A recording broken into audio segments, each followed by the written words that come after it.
Hello. Excellent. Thank you so much for joining us for the virtual screening, the virtual premiere for FPS First Person Shooter. I'm Robin Block. I'm the exec producer of Creative EC. And it's my huge pleasure to introduce the team that have joined us for this live stream Q&A. So I'm going to start off and Just introduce set it down. No Dominic problem. Wallace. Dominic Thank you. is one of our producers. He runs all our social media. He's done an Okay. amazing job. He's done an amazing job sorting out the shoots. Well done, Dominic. You aced it. Thank you. If you see our posts on social media, Dom's behind them. It's all my fault. Next up, I want to introduce our another co-producer and writer who was absolutely integral to this project and was actually the first person I went to when I said I wanted to do a first-person shooter documentary. That's Richard Moss. Richard, you've done an incredible job. Richard is joining us all the way from Melbourne in Australia, which has made trying to get everybody together incredibly challenging, but we don't blame him. He's worth the time zone differences, and he's also a very accomplished author. Very grateful for everything you've done. This project wouldn't have happened without you. I'm going to move over to Chris Stratton, who is our co-director and editor and motion graphics wizard and chief cheerleader, and Arnold Schwarzenegger impressionist, Christopher Stratton, who has done an incredible job on this project. If you've seen our promos, if you've seen the motion graphics, uh, that's Chris. And I went to Chris with this project. He was handpicked and he absolutely delivered. And this has been an incredible journey, 2 years long. And finally, I want to introduce David L. Craddock, who I don't know. Can you guys see David? Is David here? He's not on my screen. Yeah. You're here. Okay, good. Okay, cool. David, you have absolutely knocked this out of the park. It was such a blessing to have you join our advisor circle originally, and you persisted. And eventually, I couldn't ignore you. Making the call to ask you to write and direct this project is one of the smartest things I've ever done, and you've absolutely delivered. You and Chris have been an incredible partnership. I can't wait to see what you do next. And that's it. That's my introduction. I want to kind of take it over to the team now. We've got a whole bunch of questions. The live stream, I think, on Discord and on YouTube, we're monitoring your questions as well. So find some good ones. We've got about 40 minutes with you before we end this stream. So we're going to try and get through as much as possible. But finally, the last people I want to thank are all of you, that without you, we wouldn't be here. We wouldn't be able to make these projects and fund these projects and all of that kind of stuff. And it's amazing that we get to do this. So thank you. I'm going to pass over to Dominic. Dominic, you want to start asking the questions? Yeah. I'll ask one question to the audience while I ask the rest of them. But do you guys enjoy the film? Yeah? Let us know. And if you did enjoy the film, let us know on social media as well. Feel free to tag us at FPS Stock. We'd love to see everyone's love for this movie. Just If you get could out take there a in the stratosphere. screenshot of your screen, tweet it, put it on Facebook, just say what you Yeah. think. Because the thing with these projects is you are now part of them. They'll be watching this documentary in 100 years when they're talking about the history of gaming. And you will be part of it. Your name's in the credits. And no one will ever take that away. Yeah, and first question we have from Brian Fredericks, and I'll ask this to David, Richard, and Chris. Do you guys see virtual reality as the only future for gaming, like the next step we can get to? I'm seeing shaking heads. Nope. Absolutely not. I think that VR has its place, but its solitary nature. I mean, it's like playing a video game in a phone booth. If all my fellow olds in the crowd remember those, I think that VR has its place, but AR and XR, extended reality, have much bigger potential than VR. Yeah. If you can actually see some people bust into your room and you can all shoot at them in real life, then that'd be a lot better. But yeah, definitely agree. You don't want to be in those headsets. I just want to say a quick shout out to Illegally Cited and Kevin Claiborne on Twitter, who have been tweeting that they've really enjoyed the documentary. If you want to say anything about this or the film, please do. It's at FPS Doc on Twitter, Facebook, and Instagram. If you keep doing that, we'll share them during this stream as well. So please do. And we have another question here from Andrew Mayer. What was the hardest part about getting this project together? David, what was your most difficult part about this project? To be honest, any roadblocks that came up were more speed bumps. A lot of this was a learning experience for me. I've been a professional author for coming up on 20 years, but this was my first movie. So honestly, I kind of just leaned on Chris a lot. You know, he has a lot of documentary experience, and Robin, Dominic, our entire team were there to kind of, anytime I had a question, everyone kind of opened up their craniums and let me pick their brains. I would say that there were a lot of difficulties at first in the interview logistics, but Dominic, you deserve to get your flowers for this. You took over that, and I was just able to concentrate on interview prep. So, like I said, anytime I had an issue, the team just jumped up and helped carry the weight. So yeah, we all supported each other so much that it was really fine. Whenever we had a problem, someone else would sort it out. So this is what I look for in people when I put a team together. The biggest thing is just determination and grit, because it's a war of attrition. These projects. This has taken 2 years to make. Essentially, it's just been over 2 years since we did our first Kickstarter. But it was worth the wait. And I've got to say, the reaction we've had from backers, from gaming fans, has been phenomenal. And we're all so grateful. It's hyped us up potentially for the next one. Speaking of the next one, Matthew J. Miner has asked, are there any titles you couldn't get in time for the film's completion? And which titles do you wish had more time in the documentary? Richard, you were heavily involved in the scripting process. How many games did we have to drop to fit a runtime that was feasible? All right. The original synopsis thing that I came up with, which is sort of like a dream list of all the games that we would cover if time weren't an issue, had a lot of games, had over 100 games in it, I think. So we lost half or more of the things, but we had to choose. We chose almost all the things that we thought were important. We missed out on some stuff that, like BioShock, that we really wanted to do, but it didn't make sense without the interviews to do those stories. Yeah, and maybe there's so many great games, but we kind of decided somewhere along the line that we wanted to finish the doc before we die.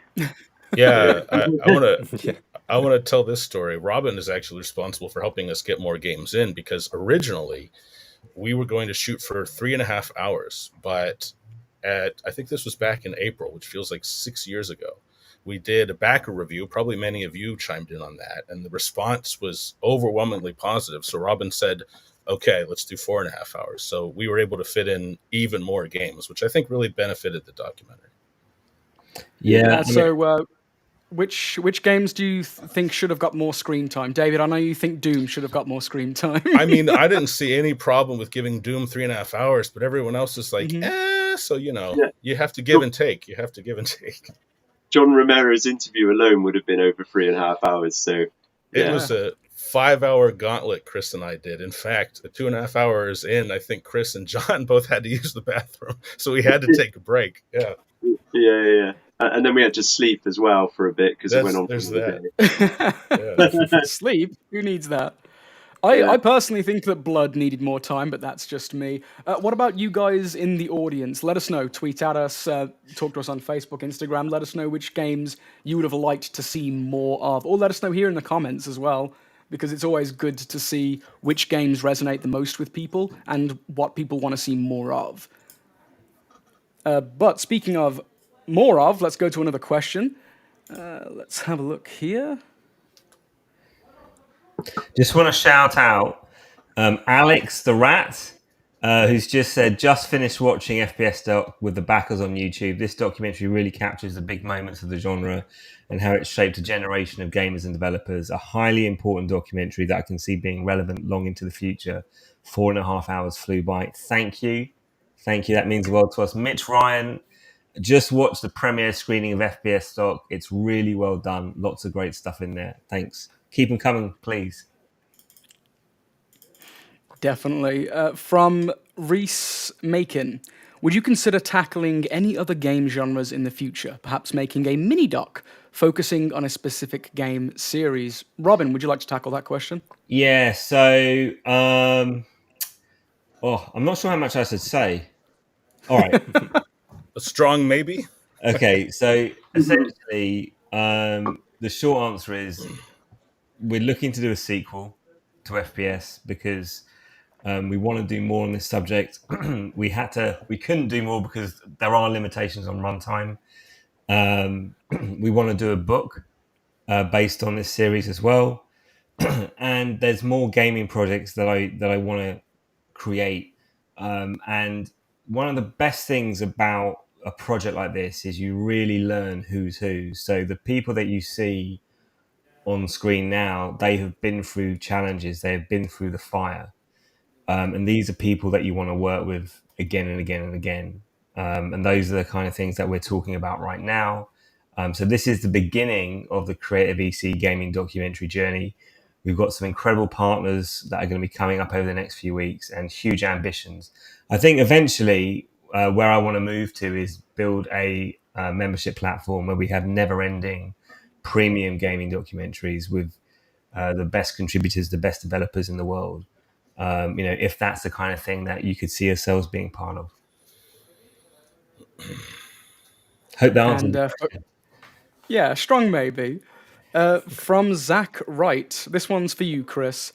What was the editing process like for the documentary, and how many years did it take off your life? Or add to? Very good question. It took 2 years off my life, but it was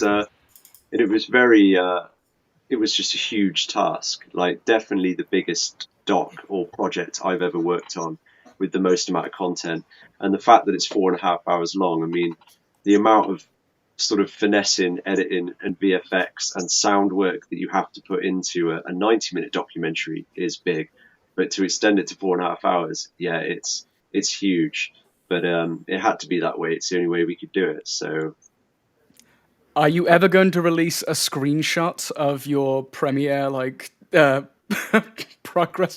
Just seeing all the stuff that goes into this. I've taken some shots of Chris's some setup. The timeline. You'd need more than a screenshot, put it that way. But it was awesome. It was really good, and we had a great system. We worked really well together, and I learned a lot about streamlining and to get things done fast, because we just had to, because it's so gargantuous. We take it very seriously. We meet every week. I'm really nuts about organization and milestones and deadlines. And, it's very... So when I start a project, I kind of informally put a group of people together, and that allows me to see who's really there, and people come and go. But what you've got here are the people that kind of went through the fire with this, were there every week, no matter what, over 2 years. I still want to have our Wednesday meetings. I'm going to feel sad when they come to an end, like a part of me's missing. But and it's amazing because I've never met. No, I have met Richard. I met you this year in Melbourne, but I've never met David. Yeah. But I know David very, very well. We talk every day. You were going to come to Ohio, I think, early next year, but your plans changed. Yeah. So I mean, it's amazing what you can do with the internet, and just finding the right people that share your passion. Because to do a project like this, we haven't got big Hollywood budgets. We're funded by amazing backers, and this has been a fantastically successful project. But what brings everyone to the party, what keeps everyone there, is intrinsic motivation, is passion. And I said to everybody at the beginning of this, if we commit to this, it will change our lives. We'll be able to do something very special, and we'll be able to look back on this in years to come as a kind of milestone in our careers.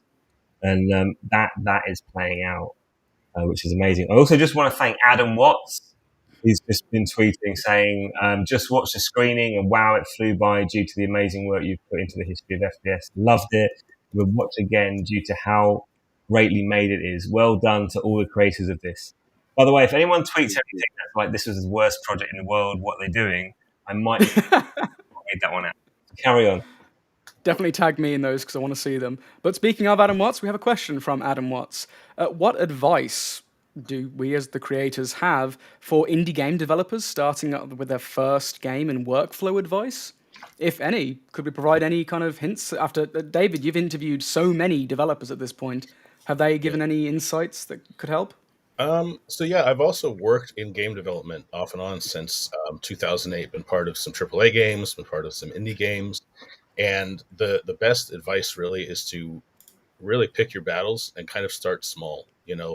There's a reason why pixel art has become the go-to visual style for indies. It's because it's nowhere near as expensive in terms of budget or your hardware resources as polygonal games. So just come up with a really good idea and focus on refining that. I know some indie devs who started with a concept and then kind of pulled a Duke Nukem Forever, where they just kept changing engines. They kept trying to bolt on new features, cut old features.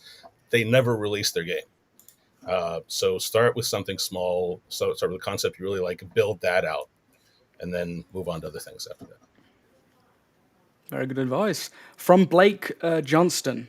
What is the best all-around game from the 90s? I think we can ask everyone. Well, yeah. Richard, what about your answer? What's the best game from the 90s? Not necessarily a first-person shooter. That's so hard. I know. There's so many games. I could tell you my favorite game from the period is probably Tomb Raider 2. But best one, I have no idea. Metal Gear Solid. It's a good one. Was Leisure Suite Larry 90s? It was, wasn't it? The third Started in the 80s, but it went over to the 90s, didn't it? Yeah. Serious answer from me. The Legend of Zelda: Ocarina of Time is my favorite game of all time. I don't think it gets... That game does everything, so I'll go with that one. Yeah. I've got a few more shout-outs for people saying lovely things. So Mark J. Odin, watch the doc, outstanding, a must-watch for anyone who is a fan of FPS games. Thanks. Thank you, Mark. Nathaniel Peter Rentro, after watching my first Creative VC doc, I do wish Minecraft could have made a block in FPS doc, being first person, but seeing Catacomb, Blood and Terminator Resistance all made up for it. Plus Victor Lucas on EPN Daily TV, preaching to the choir, but in a sweet echo chamber. Chris Fralick, quite the extensive and definitive first-person shooter documentary at FPS Doc. Fun going back to the origins of Doom, Quake, Duke Nukem, and dozens more. Enjoyed seeing Romero, Carmack, Seamus Blackley, and lots more. Learned a lot. And Cloud, this is the last one I'll do for a bit. Cloud82, just got through watching the 4.5-hour FPS documentary at the watch party, and holy cow, one of the best documentaries truly made.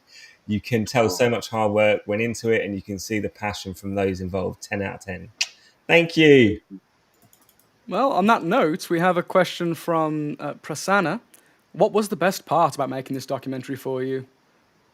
We can do another go-round. Chris, what was the best part about this documentary for you? A lot of it. Sections like GoldenEye and doing fun animations, like in the Halo section with Bill Gates and stuff like that. And I really loved building the intro. That was awesome. Soundtrack by one of my favorite bands, and David filming all the footage running forward and the transitions. Really enjoyed that. Loved that. So yeah. Richard, how about you? What was the best part of this process for you?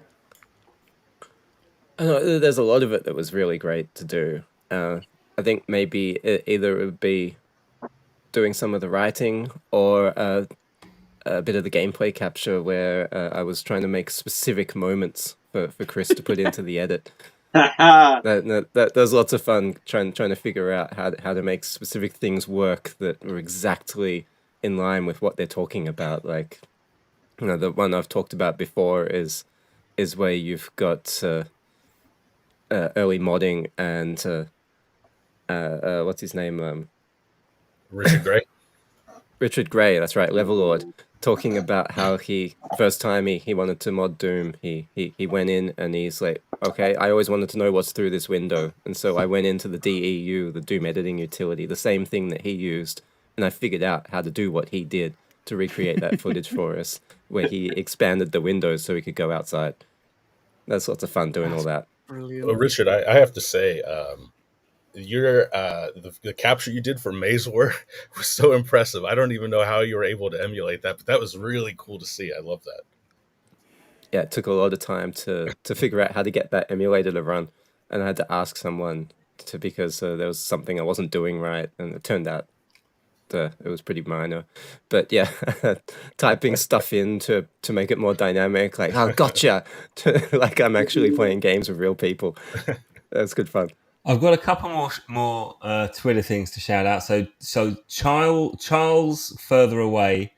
I am just floored by how satisfying the FPS doc was and how fun it was to spend screening with backers.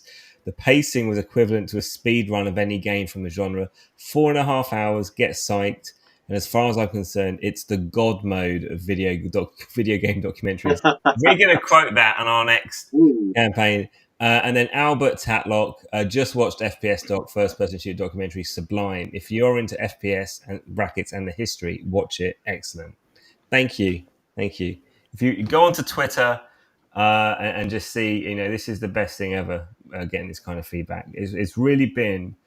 I wish you could have seen all the challenges we've had through this. It's been really difficult. So getting to this point is just such a marvelous feeling. We have a question from Ty Zadia James. What are your thoughts on the new subgenre boomer shooters and the fact that we're going back to the 90s to get inspired for new retro throwback games is what I call them. But yeah, the boomer shooter genre. What are your thoughts, guys? David, why don't you start? Well, I prefer to call them retro style shooters because I don't like to be associated with boomers in any way, shape, or form. But I really like it because the one thing I miss in a lot of modern shooters, I play a little bit of everything. I think someone in chat mentioned what game are you currently playing now? Yeah, I'm playing Armored Core 6. I'm playing Baldur's Gate 3, a whole bunch of stuff. But one thing I've really miss in modern FPS games is that you're kind of penalized for going off track. Like, a lot of Call of Duty campaigns, they'll say nope and like fade out and put you right back on the course. I love games like Doom and Duke Nukem and Quake and Unreal because you're encouraged to explore. I was thinking lately, what is my favorite thing to do in a video game? Regardless of genre, I love exploring. And I think retro style shooters really do that well. And so that's why I'm glad to see them come back. Yeah, I'm playing. I'm just doing a playthrough of Power Slave Exhumed, the Night Dive release that came out recently, and I'm exploring the hell out of that game because I miss playing it on the Sega Saturn. I loved that thing. Yeah, but yes, it's good. You should pick it up. Yeah, it was scary. What? Nah, it's not scary at all. We do have a question from Ryan Netter. What is it about FPS in the genre that appeals to you more than other genres? What are some of the challenges that come up with developing an FPS game specifically? That's kind of a two-in-one question, but yeah, what is it about FPS that draws us into it more so than an RPG? I've actually got an answer for that. So I wouldn't actually class myself as a gamer, and really the only games that I play now, it's just Halo, and I keep playing Halo. I remember getting an Xbox that came with Halo 2, and I must have been in my mid-20s, and it just like blew my mind, absolutely blew my mind. And I was like, this is the most amazing thing. It's like cinema, but you can interact with it. And I'd close my eyes and I'd see the reticle and it'd just be so immersive. And I don't think I've ever had an experience like that. And, that's what attracted me. And so I thought for our first gaming project, it needs to be something that I can relate to. And that's why this genre was chosen. But, as someone who isn't an expert, I didn't realize how in depth the history was. And actually, I didn't realize how fanatical, in the correct sense of the word, gaming fans are about the history, the golden era of the 90s, those titles, the relationship we have to the IP is kind of sacred. It's part of our histories as individuals, as we grow up, and you have to recognize that, and you have to speak to it and respect it. And I think that's been at the core of this project. It doesn't matter if we're talking about Maze War or something that's only recently come out. They are special things which kind of enlighten our lives. So I look at it, and someone said, I can't remember who it was in the documentary, but FPS games are art. They're a form of art. Absolutely. I completely agree with that. And that's what I found very exciting. Well, speaking of that kind of inspirational insights, Kevin Clark is asking, of all the FPS creators you've interviewed, are there any whose careers or life journeys surprised you? I'm going to expand on that. Are there any stories that came up that were genuine shocks? Like, for example, I didn't know Quake was based on a D&D character that John Romero had. That was crazy to me, and I thought it was great. I love Seamus Blackley's story about Xbox. That was absolutely yeah, that was probably my favorite thing to experience as far as the stories go. That was magical. I want to give a shout out to Chris for that. So we worked together to script that story, and I love that. I don't know how you found this, Chris, but there is that moment where after Ed Freeze quotes Bill, said like, "This is a fucking insult," and you go to Seamus like I don't know where you found that in the footage, but it was inspired. It was hilarious. And I love that. Chris Stratton is, and I've been working in production for over 20 years. I would say he's he's the most gifted filmmaker visually that I've ever worked with. And it is the truth. This project would not have had the finesse, nowhere near. But you can't work with him. He's mine. I own him now. Leave him alone. Yeah. Yeah, just let me play jazz, man. Yeah. I just want to do a couple more shout outs. Eric has just watch this awesome doc. Made me feel like that little kid that played all these amazing FPS games. Really a great experience. A must watch for all FPS fans. Thank you, Eric. And then Jeff Sornig has said the at FPS doc live stream viewing party just finished up, and all gamers need to buy the digital download. Yep, that's actually the law. Available now at fpsdoc.com. This is 4+ hours full of amazing insights into the history of the first-person shooter genre. Thank you, Jeff. Oh, I've got another one here as well. Brennan Gloverman, finished watching FPS Doc. I'm reading this live, so this might not be good. Finished watching FPS Doc and getting to see my favourite genre and my favourite FPS, such as Half-Life, Doom, and Quake, in an entire documentary about them is amazing. Favourite documentary by far. Very glad I backed it. Thank you, Brennan. That's amazing. And then Adam Watts, and I'll shut up for a bit. You can really see the blood, sweat, and tears that must have got into this masterful documentary. Best gaming documentary, and 4.5 hours flies through. You'll love every second and keep wanting more. So what's next? Third-person shooter, strategy sim? Have to think about that. Thanks a lot. So we've got a pretty easy one to answer from Kentaro. Is there going to be a list of games? A list of the games for the documentary, since there's so many? Robin? Well, do we have a list of the games that we're going to put out? Well, so the list of games featured in the documentary is actually in the PDF supplied with all your digital downloads.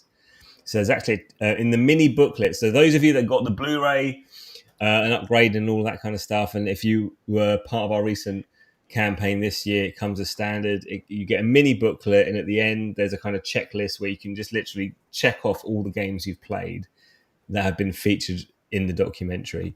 But that's also in the digital download. So if you go to the PDF section or link of your digital download, you'll be able to get that now. Yeah, so definitely post up the games you have played and the games you're going to play and the games you'll never, ever want to play. But speaking of things we want to play, from Ivan, what gaming generation was your most favorite to cover in this? I think it's obvious for David what the favorite generation was to cover. So I'll go to Chris first. What was your favorite generation? Or your favorite segment? Well, it was obviously sort of like the N64 era, because even though I did, as a young kid, it was mainly about console gaming for me. So I actually missed out on a lot of the best games, but I played them around my house, around my friends' houses and stuff. So Yeah, it was, and the 360 era. I absolutely loved. I wish we could have featured a few more of the 360 titles there, like Chronicles of Riddick, Butcher Bay. So yeah, Great game. yeah, that's my answer. David. What about you, Richard? What was your Oh, favorite? sorry. No, it's Oh, good. David's fine. Correct. It's good, Richard. We're done. All right, for me, probably just edging out the early stuff, because as a historian, I always love covering the early stuff. But I probably enjoy a bit more getting to work on that late '90s sort of era, mid to late '90s, where everything was just so exciting in the FPS space. There's so much going on, everything's changing. People keep completely rewriting the rules on what makes a great game, and you had things like Half-Life coming out that would shape where the entire medium is going beyond there, and great games like GoldenEye that are just so much fun. So we had lots of variety in that era, and I loved getting to see all that. Yeah, it's truly fun. Go on then, David. Tell us what we already know. What's your favorite section?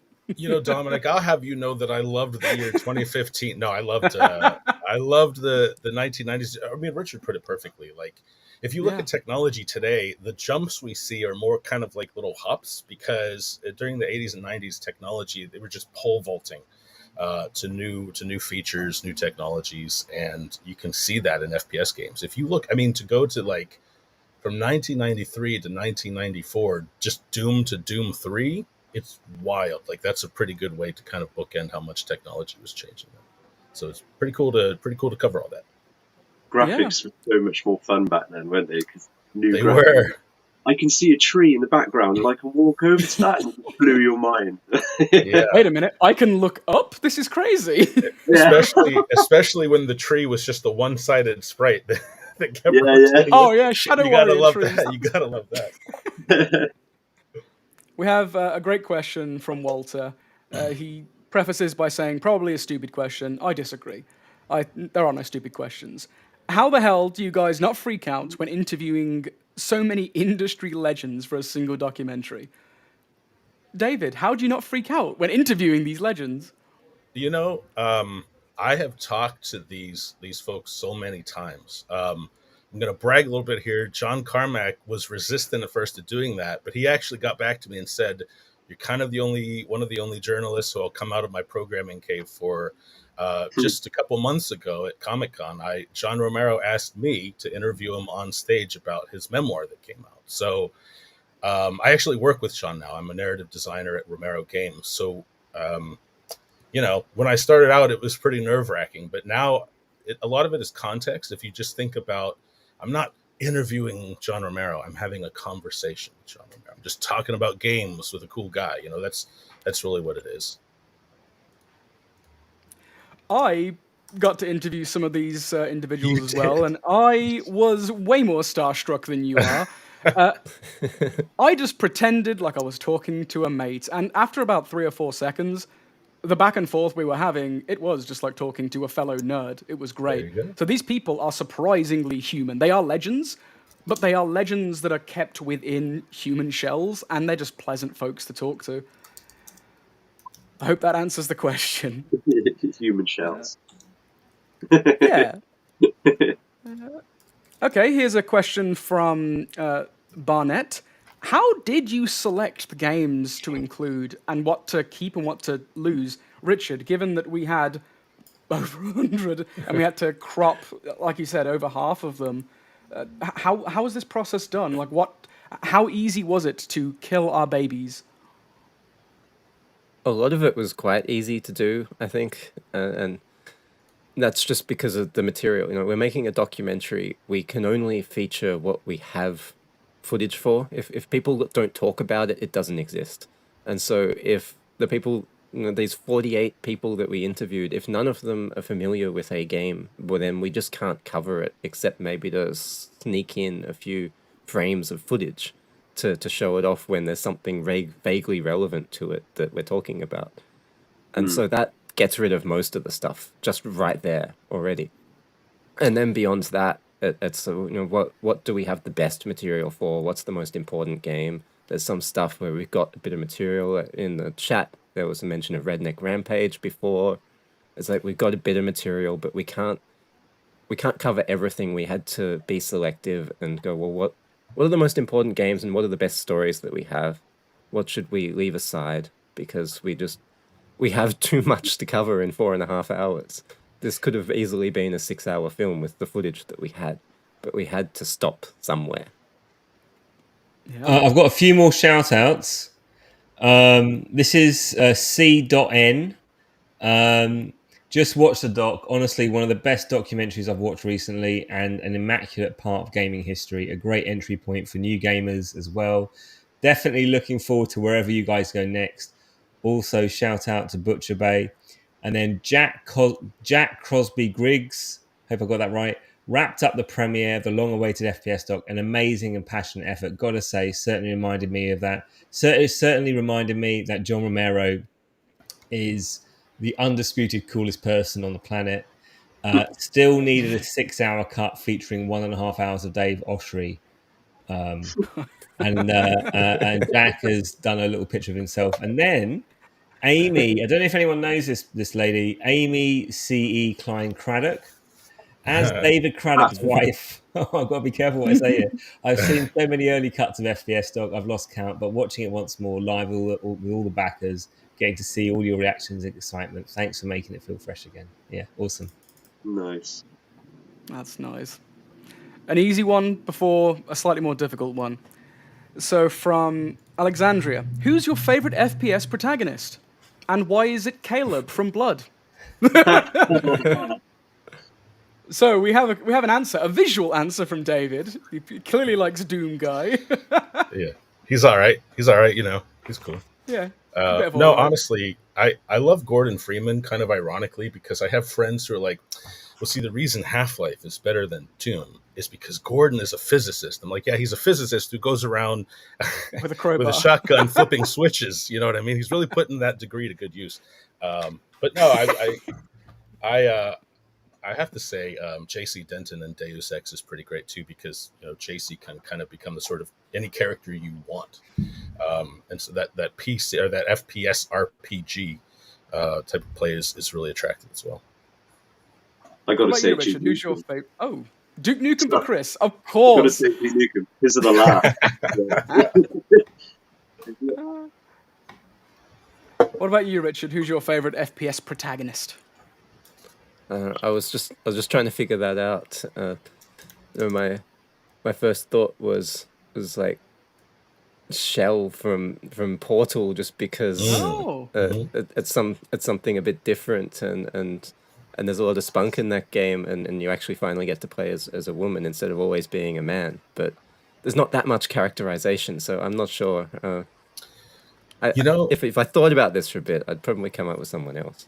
I think that's a good pick. I think a lot of the characterization that happens in glimpses. Like, I like when you can line up two portals, you get a glimpse of her, and you're like, what are those attachments on her legs? Just those little glimpses. It's a lot of mystery, Yeah, so that's a good pick. That's what Valve are good at, right? Visual storytelling. So the hard question from Richard Wentford. With many FPSs from 20 plus years ago being remastered/remade now, do you believe we're going to experience this phenomenon again 20 years from now? And we're going to see remasters of the modern games that are being produced? As historians, do you think history will repeat itself? Everything gets remade all the time. It goes in cycles. We're seeing this in movies at the moment too. All these old movies are getting remade, rebooted. It's what's commercial, because people remember these things, and so it's easy to sell. It's eventually Call of Duty will stop coming out every year, and it'll take a 10-year break, and someone will say, you know what, we have Call of Duty, we should make that again, and we'll get a game called Call of Duty, and it'll be some military shooter that does the thing again, and that whole cycle will repeat. Very good answer, and you're definitely correct. Everything comes in cycles. From Daniel Perry, we have a question. What was the largest challenge that we faced in this endeavor that we were able to surmount? Come on, David, what was your Everest, and how did we climb it? Okay, I think maybe the whole team can speak to this, but Richard and Chris specifically, I think maybe halfway through we realized we had like 10 games to go, and Richard and Chris were crunching the numbers. They were like, holy shit, we're at 3 hours 45 minutes. We've got to cut some. That was really hilarious in retrospect, not at the time, but in retrospect it's pretty hilarious. Yeah. When we finally added it up, and it was just like, oh shit, this is way over. What are we gonna do? Nothing. We still got to do another 10. Okay, let's just do it. Yeah. Yeah, we hadn't been keeping a running tally, and so we realized we're on track to do about 5.5 hours, and we can't do 5.5 hours. Yeah, I think a lot of that was my fault. Like I said, this was my first movie, Richard's too, I believe. And when I scripted, I approached this.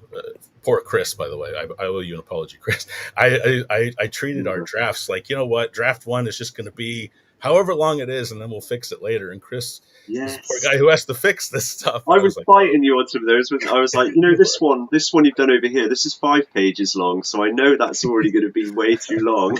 I kept saying, make it shorter, David, please. It's so hard. Like, and Richard and Chris and I have all talked about this. We've even discussed it on the screen. Like, some of the stories are so cool, and you hate to leave them out, but you have to. And so I think a lot of time, at least for me, when Chris and I circled back, we could look like with fresh eyes, especially at like Maze War and the Origin of Id. We were like, these are great stories, but like we just had to really chop them up a lot. So that was a very important phase. We improved the whole thing so much when we got to go back to it and look at it all again, because then you get to see it as a viewer. And we trimmed it down so much, and I think that's one of the things that made the whole documentary so fast paced. It helped keep that intensity. Definitely. And it's still, I don't feel like we gave any game short shrift either, especially at the beginning. Like, Maze War is so foundational, but we wanted to really get down to the nitty gritty. And Richard was instrumental there, because Richard was familiar with Maze War. He'd written about it for Polygon, I believe, beforehand. So he informed a lot of that. Yeah, I'd interviewed those 2 guys before, and a couple of others. And so I gave David, here's the story we need to tell. Let's get these questions. Let's ask these questions so that we can tell these stories. I've got a couple of other things just to mention that have come in. John just said, first-person shooter, the definitive FPS documentary, is an inspiring, insightful, and absolute must-watch. 4.5 hours on the history of your favorite FPS games and developers who created, refined, and continue to reload, nice use of words, the genre that defined video games' most recent decades. Yeah, we'll be using that one. And also, I've got to say thanks to Hank Garcia at Creative VC. I had the wonderful opportunity to finish watching your FPS documentary. Thank you so much for the incredible insight into gaming history. I can't wait to keep supporting you guys with future projects. Thank you. And I also just want to say thank you again to everyone who has made this possible. I feel like the relationship between us as creators and you as backers and supporters is very unique. It is a relationship. We talk to you all the way through this process. I don't know, there might have been like 30 updates on Kickstarter or more during this entire process. One of the most scariest moments for me that I insisted we do is share a rough cut with like over 100 backers. That was scary for us, and that was scary for me because I didn't know how to call it, because I'm not a gamer. I wasn't the same kind of mindset as some of our backers. And we actually ended up with over a 90% approval rating, which is really high. In fact, the highest we ever had for one of our projects. So yeah, if you're still here watching this, you are part of this. There isn't another relationship. You don't have this relationship with Netflix. You don't have this relationship with Amazon Prime, but you do with us because you're part of these projects. Well, speaking on the scale and size of these projects, we have a question from Vile Albrecht. How much game footage did you record in total? Does anyone have a figure for how much we recorded? Chris might know. He has all of it, I think. Still saved. I could have a quick look, but I think it's about 20. Well, no, it's about 10 terabytes, I think. Yeah. It's a lot. Well, while you look, we have another question from Matthew Covelli. How hard were the logistics of the entire filming process? In particular, sourcing the guests for their retrospective interviews on the spot. Well, we did it all remotely. We had Yeah. to find a studio to shoot in. We had to find a cameraman on site because we couldn't ask a lot of people to travel too far for these interviews. We went to them, and we'd set David up on a little tripod on a on a laptop. I was like one of the heads in the jar in Futurama. Like that's how they kind of saw me. But no, So that was Dominic, pretty much our. Dom handled all the logistics. He, found venues, hired camera crews, and on the day of, like I said earlier, I just kind of showed up, figuratively speaking, beamed in over Skype and later Zoom, and just talked. We got time for a few more questions, I think. Can we do one some from- live ones from the actual people that are on the stream with us now? Do you want to just fire away and we'll just do it kind of live, short bursts of Q&As while we've got the time? Absolutely, guys. Yeah, just send your questions in, and we'll answer them as soon as we can. From Tomislav Nietzschik, I believe that's how it's pronounced. How long did the development of the documentary take? We were working to the last seconds, right? So 2 years solidly. I would say it started with Richard writing that synopsis, which was early spring of 2021. Is that right, Richard? So Robin contacted me at the end of February 2021, and a couple of weeks later I started doing a synopsis, and so since then, so mid-March 2021 to basically the end of August. Yeah. This year. Grin Raptor has just asked RTS doc and RPG doc. Oh man, I need to recover. I definitely think there's lots of other eras, genres that we'd love to explore. But if you think about the fact that this has taken 2 years to produce, I don't think the current format of how we do things makes sense. So that's why I think the switch will be to a subscription platform where we can We have would be never-ending. producing. Yeah. We would be producing RTS doc at the moment, but we need to build more pylons.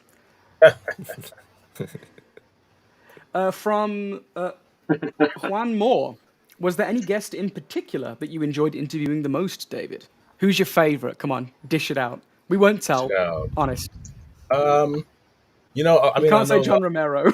I know a lot of the id guys pretty well, but I would say so. Seamus Blackley, I first interviewed him about 3 years ago for a book I wrote called Bet on Black, which covered Microsoft's history in gaming from the PC through the launch of Xbox, which is actually free to read on shacknews.com. And Seamus was he was the first game developer in a long time who I actually felt a little intimidated to talk to, because that guy is Gordon Freeman. He's a literal physicist. He's super, super smart.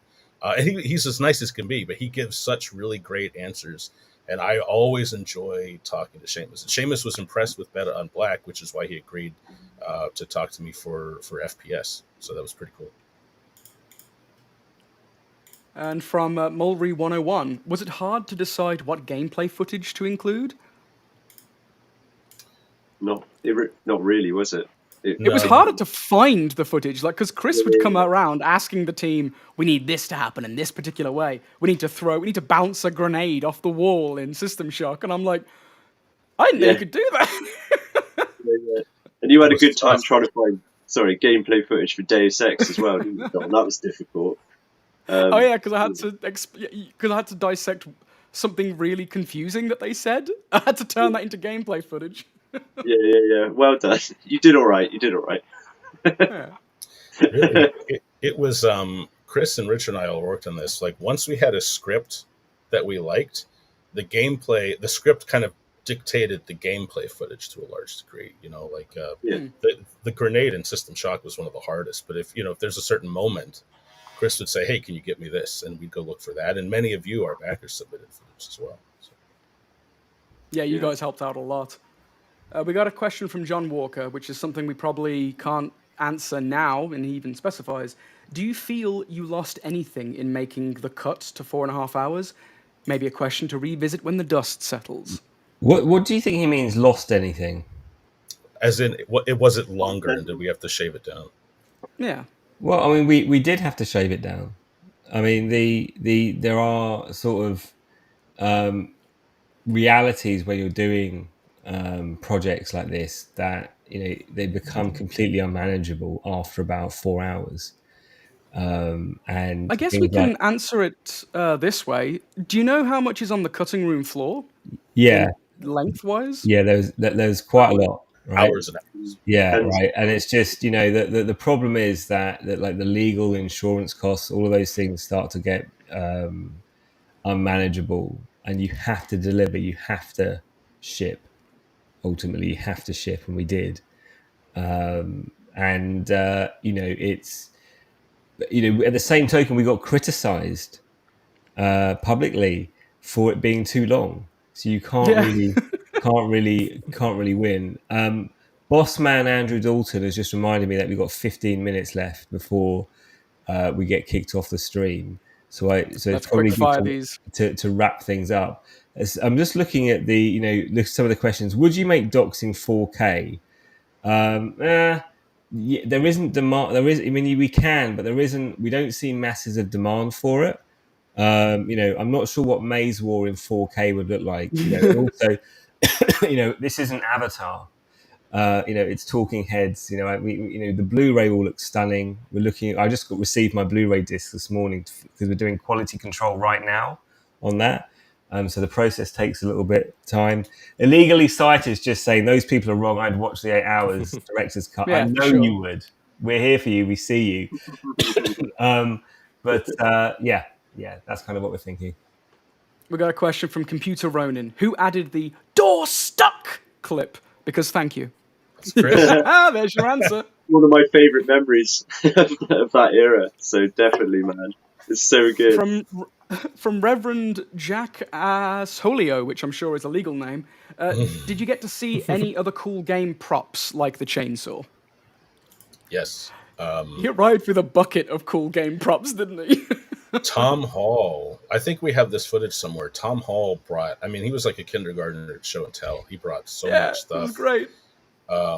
Greg Thompson, co-creator of Maze War, sent us a lot of documentation, a lot of which we didn't get to use because some of it was pretty technical. But yeah, in person, from what I can remember, Tom was the one who hauled the most stuff and showed it off. And quickfire, which unfortunately the answer is not quick, but from Man Who Runs. It's a different ecosystem, but what are your thoughts on the Japanese FPS? Why do you think it evolved under a sort of Galapagos effect? And how would you describe the differences between them and the Western FPSs? Richard, do you have any insight into this? Not much. It was very much its own thing. It was the Japanese FPS games didn't really make an impact outside of Japan for whatever reason. Most of them weren't localized at all, and so they're not known. And it did come up at one point when I was doing synopsis as a suggestion from someone to try and put in some Japanese games into the film, but then that's also very difficult for us. We're making a documentary. Most of the people who create the Japanese games are Japanese people, of course, and they speak Japanese. And Japanese is very, very different English, and so we'd have to hire a translator. We've actually done quite a few interviews in Tokyo for our horror documentary series, and it's a really labor-intensive process and expensive as well. So yeah, that was, you made the right call, and we call it the definitive documentary, and it is, because show me one that's more expansive with the people and the caliber of people that we have. And there isn't. Do we have time for one more question? One more question, and then we'll wrap it up. Thank you, everybody. I'm just going to say before we answer that final question, if you've enjoyed this, please tweet, take a screen grab, share the love. We're really appreciating it, and we'll continue to call it out until the end. And the handle is @FPSDoc across social media. From Evaporated Snake, which I think is a Metal Gear Solid reference. Do you guys think we'll ever return to the small boutique teams of 90s game development, with the rise of AI allowing for larger production values for smaller teams? Well, I mean, the indie game development largely is that. Yeah. Whether or not that happens on a AAA scale will depend on AI regulation, I would think. So yeah, in short terms, yes, we're already getting to that stage. We're seeing smaller development teams for indie games that are making a lot of these, I hate saying it, boomer shooters, these retro throwback shooters. They're smaller teams. Oh, shout out to Reload Magazine, who are running a Kickstarter right now. They've been great partners for us, so thank you very much, Reload Magazine. So to sign us all off, would everyone like to say their favourite Duke Nukem line as a farewell to everybody? No. I'll start with mine to our documentary. Hail to the King, baby, because we made the King documentary of FPS. What do you think of that, Robin? What do you I think think? it's beautiful. I think it's beautiful. I just want to say one last thing. So I've said before, just thank you to all of the backers. Thank you for believing in us, for trusting us, for making this happen. You know, it's meant everything. We're so proud of this, and we're so proud because it was hard. Because it was hard. Thank you. Yeah, you're awesome. Thank you. Stay awesome, everybody. So I guess we're going to be signing off. I'm not sure when Andrew is going to take us off the air, but I think we're getting off the air very the guy shortly. with the hook. He's gonna. Right? Yeah, we need the hook to come out and just drag us off screen. Bye, everybody. Bye. See you later. Bye.